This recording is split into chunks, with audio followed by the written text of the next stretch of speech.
Bonjour à tous, dans le dernier épisode, nous avons vu comment Sophie s'occupe des poissons. Aujourd'hui, nous allons parler d'une aventure qui se passe avec un petit poulet noir. C'est parti, mais d'abord, allons voir le vocabulaire. Un poulet, le bébé de la poule et du coq. La basse-cour, le lieu dans une ferme où vivent les oiseaux comme les poules, les canards et les oies. Un œuf, des œufs. Attention à la prononciation.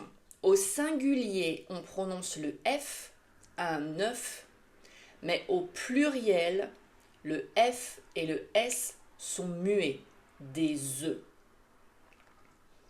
Un coq, le mâle de la poule, l'animal qui chante le matin pour réveiller la ferme. Une poule, la femelle du coq, l'animal qui pond des œufs. Une coquille, l'enveloppe dure qui protège l'œuf. Il faut la casser pour manger l'œuf. Le bec, la bouche dure et pointue des oiseaux.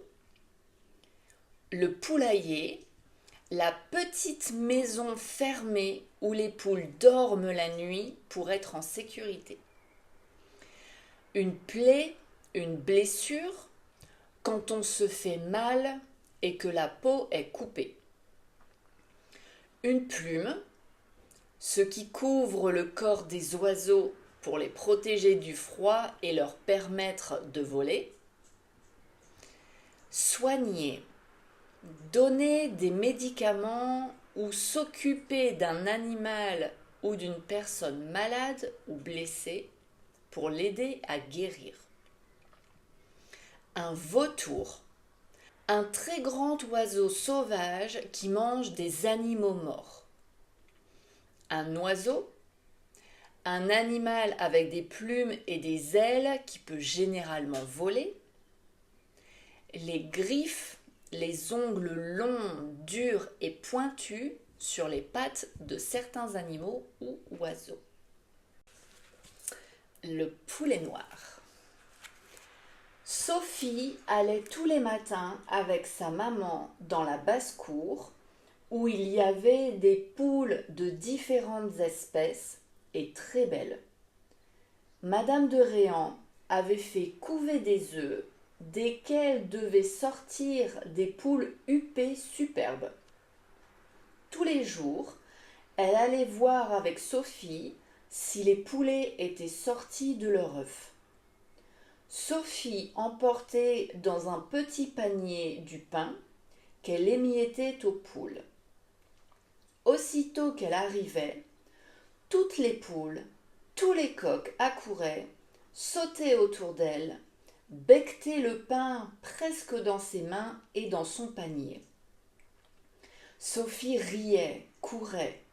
Les poules la suivaient, ce qui l'amusait beaucoup. Pendant ce temps, sa maman entrait dans une grande et belle galerie où demeuraient les poules. Elles étaient logées comme des princesses et soignées mieux que beaucoup de princesses. Sophie venait la rejoindre quand tout son pain était émietté.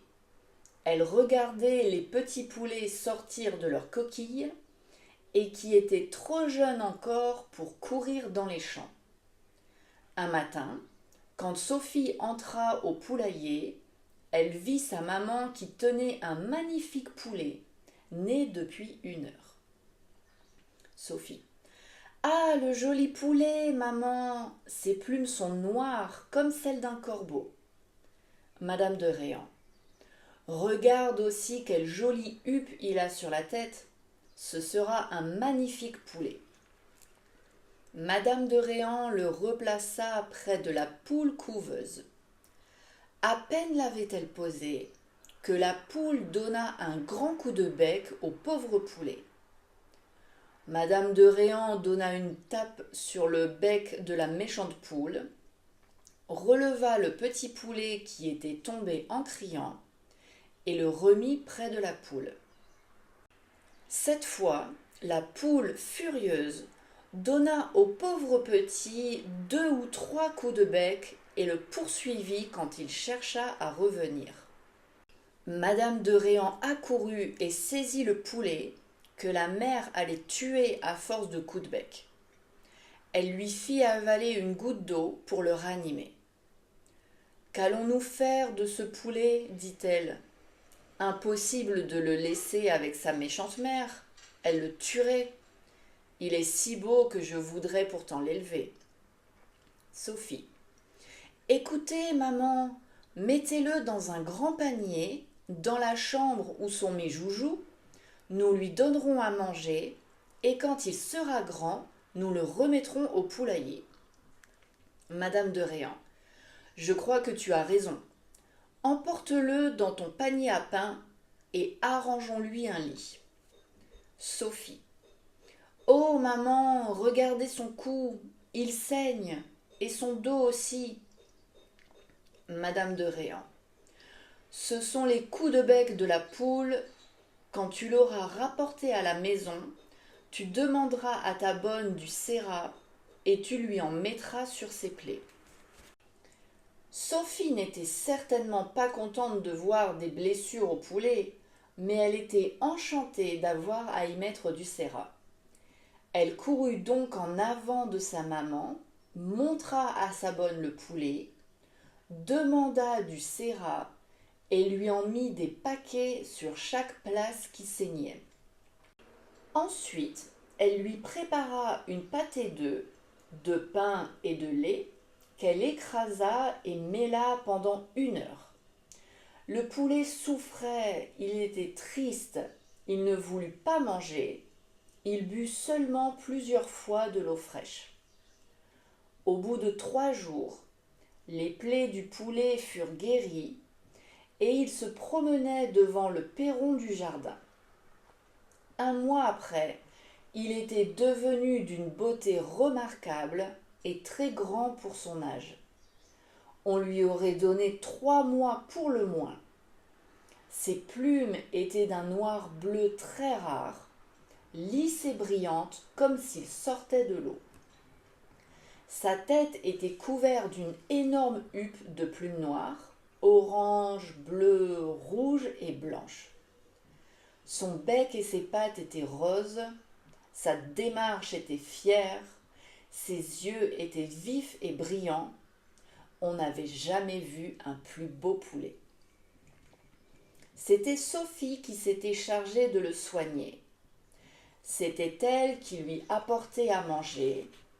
C'était elle qui le gardait lorsqu'il se promenait devant la maison. Dans peu de jours, on devait le remettre au poulailler parce qu'il devenait trop difficile à garder. Sophie était quelquefois obligée de courir après lui pendant 1 demi-heure sans pouvoir le rattraper. Une fois même, il avait manqué se noyer en se jetant dans un bassin plein d'eau qu'il n'avait pas vu, tant il courait vite pour se sauver de Sophie. Elle avait essayé de lui attacher un ruban à la patte, mais il s'était tant débattu qu'il avait fallu le détacher, de peur qu'il ne se cassât la patte. La maman lui défendit alors de le laisser sortir du poulailler. « Il y a ici beaucoup de vautours qui pourraient l'enlever. Il faut donc attendre qu'il soit grand pour le laisser en liberté, » dit Madame de Réan. Mais Sophie, qui n'était pas obéissante, continuait de le faire sortir en cachette de sa maman, et un jour, sachant sa maman occupée à écrire, elle apporta le poulet devant la maison. Il s'amusait à chercher des moucherons et des vers dans le sable et dans l'herbe. Sophie peignait sa poupée à quelques pas du poulet, qu'elle regardait souvent pour l'empêcher de s'éloigner. En levant les yeux, elle vit avec surprise un gros oiseau au bec crochu qui s'était posé à 3 pas du poulet. Il regardait le poulet d'un air féroce et Sophie d'un air craintif. Le poulet ne bougeait pas. Il s'était accroupi et il tremblait. « Quel drôle d'oiseau !» dit Sophie. « Il est beau, mais quel air singulier il a ! Quand il me regarde, il a l'air d'avoir peur. Et quand il regarde le poulet, il lui fait des yeux furieux. Ha ha ha, qu'il est drôle !» Au même instant, l'oiseau pousse un cri perçant et sauvage, s'élance sur le poulet qui répond par un cri plaintif, le saisit dans ses griffes et l'emporte en s'envolant à tire-d'aile. Sophie resta stupéfaite. La maman, qui était accourue au cri de l'oiseau, demande à Sophie ce qui était arrivé. Sophie raconte qu'un oiseau a emporté le poulet et ne comprend pas ce que cela veut dire. « Cela veut dire que vous êtes une petite désobéissante, que l'oiseau est un vautour, que vous lui avez laissé emporter mon beau poulet, qui est tué, dévoré par ce méchant oiseau, et que vous allez rentrer dans votre chambre où vous dînerez et où vous resterez jusqu'à ce soir, pour vous apprendre à être plus obéissante une autre fois. » Sophie baissa la tête et s'en alla tristement dans sa chambre. Elle dîna avec la soupe et le plat de viande que lui apporta sa bonne, qui l'aimait et qui pleurait de la voir pleurer. Sophie pleurait son pauvre poulet, qu'elle regretta bien longtemps.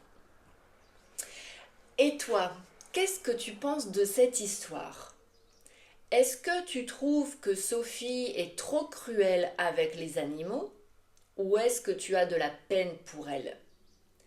Raconte-moi ton avis dans les commentaires. Voilà pour cette histoire célèbre. On se retrouve mercredi pour un vlog et dimanche prochain pour la suite des malheurs de Sophie. À bientôt!